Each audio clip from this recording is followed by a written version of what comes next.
যাওয়ার সময় গরম মাছ অন্য আসি ফুয়াইন সুস্থ বাজারে করে দিম গরম মা দেয় ফুয়াইন ধরে মাদাসা মা পিছু দিম এতো আজ যাতি 2 মাস 20 দিন গিয়ে দেয় ফুয়াইন ধরে আর মাদাসা দেখবে না বাড়ি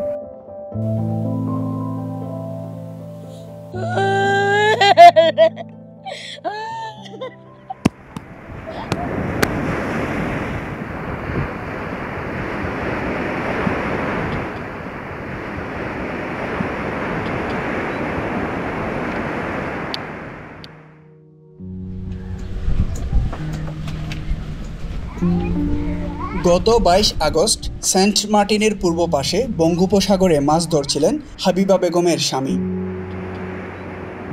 এমন সময় তাকে সহ আরও 10 জন জেলেকে মাছ বোঝাই ট্রলার সহ ধরে নিয়ে যায় আরাকান আর্মি।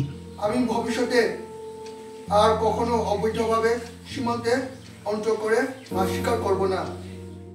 দরিয়ার তারপর দিন এরম মাঝে তারা ছবি সারি দিয়ে দেখি এখন আর তারা আর খোঁজ খবর ন হয় এখন আছে নে নাই নে ইয়ান আর ন জানি। পরিবারের একমাত্র উপার্জনক্ষম ব্যক্তিকে হারিয়ে সংসার চালাতে হিমশিম খাচ্ছেন হাবিবা বেগম। তো আছে দে 3 নজর হওয়া এখন আর তো জের হয়নি লয়ের চলতে বেশি কষ্ট হই আর তো জের স্বামী বাদী কে নাই চলেবার আমি বড় বাড়ি দেশ বাপর বাড়িতে চলেবার কে নাই। আরাকান গ্লোবাল নেটওয়ার্ক গত 3.5 মাসে 22টি ট্রলার সহ মোট 156 জন জেলেকে আটক করার সংবাদ ও ছবি প্রকাশ করেছে। এটি আরাকান আর্মি সমর্থিত গণমাধ্যম। আটককৃতদের মধ্যে কিছু রোহিঙ্গা শ্রমিকও আছেন বলে জানিয়েছেন ট্রলার মালিকরা। আল্লাহ কা সপন দাহাস না ও বাও ও বাসি বদাসল নে মারকে বগম মারি ফেলেছে সাবটি আমার দেশ আঙ্গুলা তো বাংলাদেশি তো ওগুলা তো মায়ের দেশ এগুলা আর দরবেশি তার আভন পোয়া কিবা আজি আর জামাই এদিনও আর পাই ফুট আর আছে ওরে বিরার ক্যাম্পত ও দেশি রে কিউনি রে পোলা দেখার সময় দি আর আমার সময় কি মজ্জে কি বাসি আছে আর এখন খবর না পাই। এই বছরের জানুয়ারি থেকে জুলাই পর্যন্ত আটক হওয়া 30টি ট্রলার সহ 188 জন জেলেকে মুক্তি দেয় আরাকান আর্মি। তাদেরই কয়েকজন মোহাম্মদ বেলাল, আবদুল্লাহ ও আয়ুব। 2025 সালের 6 মার্চ সেন্ট মার্টিনের পূর্ব পাশ থেকে তাদের ট্রলার সহ 9 জন জেলেকে ধরে নিয়ে যায়। নেত্র নিউজের সাথে সেই অভিজ্ঞতা বর্ণনা করেছেন কয়েকজন জেলে।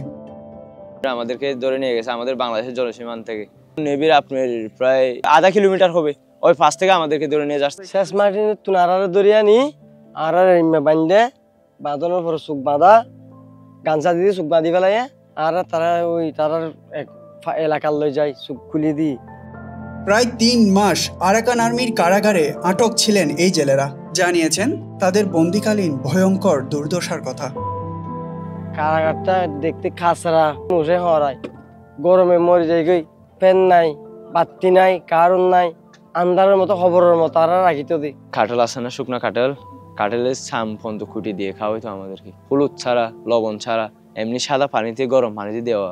নেশা করে মানে কি মাথা ওঠ হয়ে গেছে গেলে আমাদেরকে আসা ঘুমোর থেকে তুলে এমনি মারধর করে আর কি। আমাদেরকে লাঠি দিয়ে ফিরে নাই মানে ওরা ঘুষ আমারে আর লাঠি রাস্তায় নিয়ে ঝাড়ু দিয়ে পাইতো। আগের যারা সরকার ছিল ওনাদের মালামাল ছিল ওনাদের বাড়িঘর ভাঙাইতো মালামালগুলো সাফ করাইতো। কি কারণে আরাকান আর্মি বাংলাদেশি জেলেদের ধরে নিয়ে যাচ্ছে তা জানার চেষ্টা করেছে নেত্র নিউজ। এ পর্যন্ত কোনো খালি বুট ধরে নাই। সাগর থেকে যখন মাছ নিয়ে ট্রলারগুলো ঘাটে ফিরে তখন ধরে। আমার ট্রলারে প্রায় 8 লক্ষ টাকার মতো জাল ছিল ওগুলো নিয়ে ফেলছে, মেশিন গিয়ার ওগুলো খুলে ফেলছে। আমাদের মাছগুলো সব ওনারা বর্ডারে নিয়ে শেষ করে ফেলছি। ওনারা বলতে চাই শুধু আমরা তোমাদের বাংলাদেশ নিয়ে চুক্তি করতে চাই। আমরা বলছি আমাদের কাছ থেকে আপনারা ঠেকা নেন, আমাদেরকে ছেড়ে দেন। ওনারা বলছে আমরা ঠেকা চাই না, আপনাদের বাংলাদেশ নিয়ে চুক্তি চাই, আপনাদের বাংলাদেশ থেকে খাদ্য দেবে। কিন্তু বারবার কেন এমন ঘটনা ঘটছে? আজকে থেকে 15-20 বছর আগে সেন্ট মার্টিন যেতে আমাদের যে চ্যানেলটা আছে সেটা বার্মার পাশ দিয়ে যেতে হয় একদম, কেন মাঝখানে যে চ্যানেলটা ছিল ব্রিটিশ আমলের চ্যানেল, এখন ওগুলা বরাট হয়ে গেছে। তো বরাট হয়ে যাওয়ার জন্য ওগুলো চর হয়ে গেছে, চরে এখন তো ট্রলার যাওয়ার সুযোগ নাই। এখন আমাদের যাইতে হয় কোন দিক দিয়ে, বার্মার পাশ দিয়ে যেতে হয়। আজকে এত বছরের মধ্যে কোনোদিন আটকায় নাই, এখন আরাকান আর্মি ওখান থেকে যাইতে আটকাচ্ছে। চালটা মারছে জোয়ারের মধ্যে, বাটার মধ্যে হয়তো বা একটু ভিতরে ঢুকছে, ধরে নিয়ে যাচ্ছে। আরাকান আর্মির আইবার আগে কোনোদিন ঝামেলা হয় নাই, একটা বুড়ো ধরে নাই, গভীর থেকে চলাচল করছে। আরাকান আর্মি যে রাস্তা দিয়ে যাইতে হয় ওখান থেকে যে আটকাচ্ছে, আমাদের পুরো মাঝখান দিয়ে যাচ্ছে, যাওয়ার সময় পানি কমে গেছে, আপনার ট্রলারটা দুর্ঘটনা হয়ে গেছে, তো মালিক তো শেষ। সরকারি BRWT যদি এসে 3-4-5টা বয়া দিয়ে দেয়, ড্রেজিং করে দিলে আমাদের মাঝখান দিয়ে আমাদের সীমানা থেকে আমরা চলাচল করলাম। একদিকে আরাকান আর্মির ভয়, অন্যদিকে চরে ট্রলার আটকে যাওয়ার সংখ্যা। অবিলম্বে নাফ নদীতে ড্রেজিং ও বাংলাদেশের জলসীমায় নিরাপত্তা জোরদার করতে না পারলে এই ব্যবসা ছেড়ে দিতে বাধ্য হবে বলে জানিয়েছেন ট্রলার মালিকেরা। সাগরে যে প্রতিদিন যে ট্রলার যাইতো 50টা যায় 60টা যায়, এখন তো 3-4টা যায়, সব ট্রলার ঘাটে। তো মালিক পক্ষ তো ট্রলার বন্ধ করে দিতে হবে। আটক জেলেদের ফেরত আনতে কোনো উদ্যোগ নেওয়া হচ্ছে কিনা জানতে চাইলে কক্সবাজারের জেলা প্রশাসক জানান তিনি এ ব্যাপারে কিছুই জানেন না। ধরে নিয়ে গেছে এই কোনো তথ্য আমাদের কাছে নাই, আমাদেরকে কেউ জানায় নাই যে ধরে নিয়ে গেছে। সরাসরি কথা বলতে অপারগতা জানানোর পর গত 16 নভেম্বর কোস্টগার্ডের কাছে লিখিত প্রশ্নমালা পাঠানো হয়।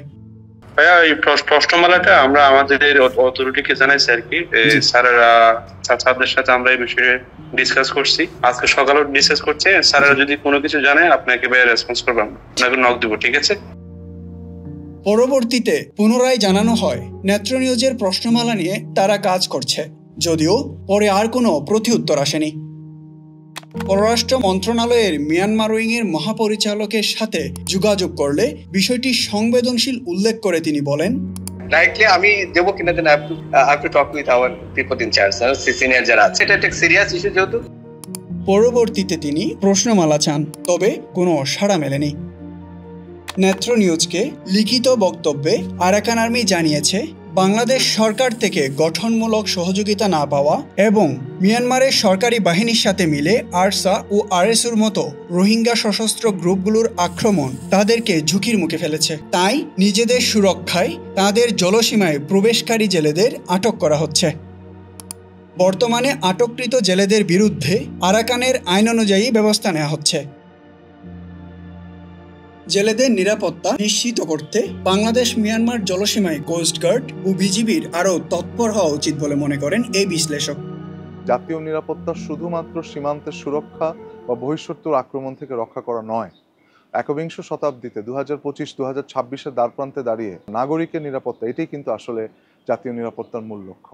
আরাকান আর্মি কর্তৃক বাংলাদেশের জেলেদের যে অপহরণের বিষয়, সেটা নিঃসন্দেহে ব্যাপকভাবে উদ্বেগজনক। জেলেরা শুধুমাত্র আমাদের নাগরিক নন, তারা বাংলাদেশের অর্থনীতির মধ্যে একটা ব্যাপক অবদান রাখেন। সো তাদের এই যে অপহরণ বা বলপূর্বক অপহরণ, সে বিষয়টিকে আমাদের সর্বোচ্চ পর্যায় থেকে এটার ব্যাপারে গুরুত্ব দেওয়া উচিত। সেটা দেওয়া হচ্ছে কিনা সেটা আমার কাছে এখনো স্পষ্ট না। কূটনীতি, পররাষ্ট্রনীতি কিংবা জলসীমার হিসেব বুঝেন না হাবিবা। স্বামীর জন্য অপেক্ষারত এই নারীর কাছে সমুদ্র এখন কেবলই এক আতঙ্কের নাম। কুলত গড়া দিও না হাস দরিয়া যেতে নদী মা।